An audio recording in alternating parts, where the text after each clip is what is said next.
রহমানের রহিম। আসসালামু আলাইকুম। বর্তমান বহির্বিশ্বের যে অবস্থা, এ সময় আমাদেরকে আবেগ নয় বিবেক নিয়ে ভাবতে হবে। কে রয়েছে সত্যের পথে, কে রয়েছে বাতিলের পথে, আমাদেরকে সিদ্ধান্ত নিতে হবে। আমাদের সাথে এ বিষয়ে আলোচনা করার জন্য আজকে রয়েছেন সম্মানিত ওলামায়ে কেরাম খুলনা জমিয়াতে মুহিব্বিন আহলে বাইত সম্মানিত সভাপতি মাওলানা ইব্রাহিম ফাইজুল্লাহ সাহেব। আসসালামু আলাইকুম। ওয়ালাইকুম আসসালাম রাহমাতুল্লাহ। আমি আপনার কাছে জানতে চাইবো যে ইরানের যে বর্তমানে অবরোধের মধ্যে রয়েছে, কেন এই অবরোধের শিকার হচ্ছে? বিসমিল্লাহির রহমানির রহিম। আকুল জাআল হক ওয়া যাহাকাল বাতিল ইন্নাল বাতিলা কানা যাহুকা।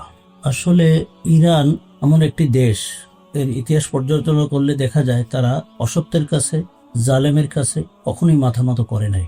ইরান আহলে বাইত প্রেমিক এবং সত্যের পথের প্রেমিক, যে কারণে এই সত্য এবং আহলে বাইতের প্রেমিকগণ সবসময় নির্যাতিত হয়েছেন, অবরোধের শিকার হয়েছে এবং জালেমের দ্বারা নানান রকম ষড়যন্ত্রের শিকার হয়েছে। এটা নতুন কিছুই না, তারই ধারাবাহিকতা।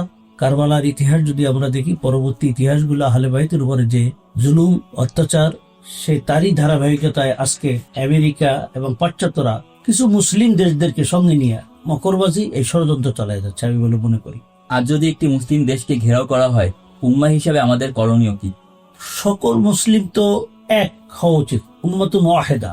এক মুসলমানের যদি কোনো আঘাত লাগে, ইস্তাকা আইনহু, যদি চোখে আঘাত লাগে, তাহলে সারা পৃথিবীর মুসলমানের ব্যথা হওয়া উচিত। এই ব্যাপারে তো আমরা সকলে জানি হাদিসের পরিভাষা।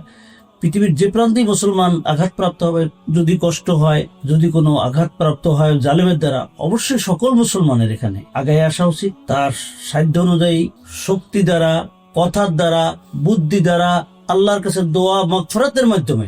অবশ্যই এটা একটা ফরজ, কারণ সে তো মুসলমান না, তার কেমন মুসলমান? এবং কুফরি শক্তি তো এক, ওরা তো এক। আর মুসলমান যদি এক না থাকে আল্লাহ রসুলের মহব্বত এবং আহলের বাইতের মহব্বতে, তাহলে কেমন মুসলিম বলে তারা দাবি করে? বর্তমান পরিস্থিতিতে ইরানের সর্বোচ্চ ধর্মীয় নেতা রেহবার সৈয়দ আলী খামেনির নিরাপত্তা কি কেবল আসলে ইরানি জাতির জন্য প্রয়োজন, নাকি আসলে মুসলিম উম্মাত হিসেবে সকলের একটা উদ্বেগের বিষয়?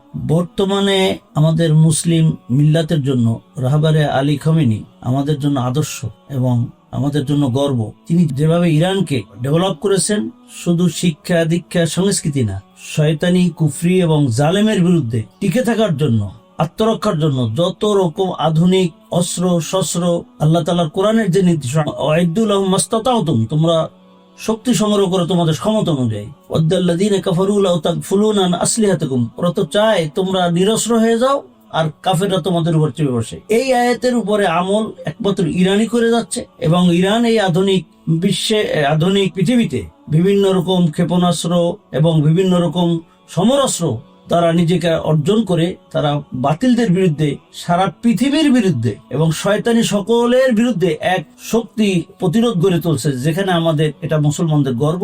একটি পতাকা পরিপূর্ণভাবে ইরানি প্রজাতন্ত্র ইসলামের পতাকা উঠতেছে, সেখানে যেভাবে চতুর্দিক দিয়ে তাকে ঘিরে বসেছে এবং বিভিন্ন ষড়যন্ত্র এবং নিষেধাজ্ঞা এবং তাক করে আছে। এই মুহূর্তে সকল মুসলমানের উচিত, সকল মুসলিম রাষ্ট্রের উচিত সর্বাত্মকভাবে এই রাহবারে আলী খোমেনির নিরাপত্তা বিধান করা এবং ইরানি জনগণের 7-8 কোটি মুসলমানের নিরাপত্তা বিধান করে এবং আল্লাহর কাছে অন্তর দিয়ে দোয়া মোনাজাতের মধ্যে সদা সর্বদা এই জালেমদের বিরুদ্ধে কুনুতে নাজেলার মাধ্যমে তাদের বিরুদ্ধে আল্লাহর কাছে ফরিয়াদ করা খুবই এর চেয়ে আর মূল্যবান সময় হতে পারে না বলে আমরা মনে করি।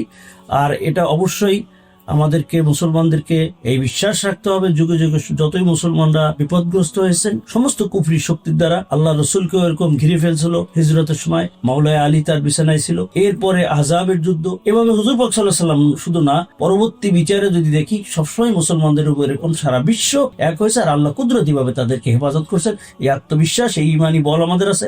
আমরা পিছিয়ে হয়ে যাওয়ার জাতি না, আমরা কারবালার থেকে যেমন ভেঙে যান না ইমাম হোসেন রাদিয়াল্লাহু, আমাদের আদর্শ হুসাইনি চেতনায় আদর্শ এবং মাওলানা আলীর আদর্শে আমরা থাকতে চাই এবং সেই ব্যাপারে আমাদের অটল বিশ্বাস এবং সেই অবস্থানই থাকা উচিত বলে আমরা মনে করি এই মুহূর্তে। অসংখ্য ধন্যবাদ আপনাকে আপনার মতামতের জন্য।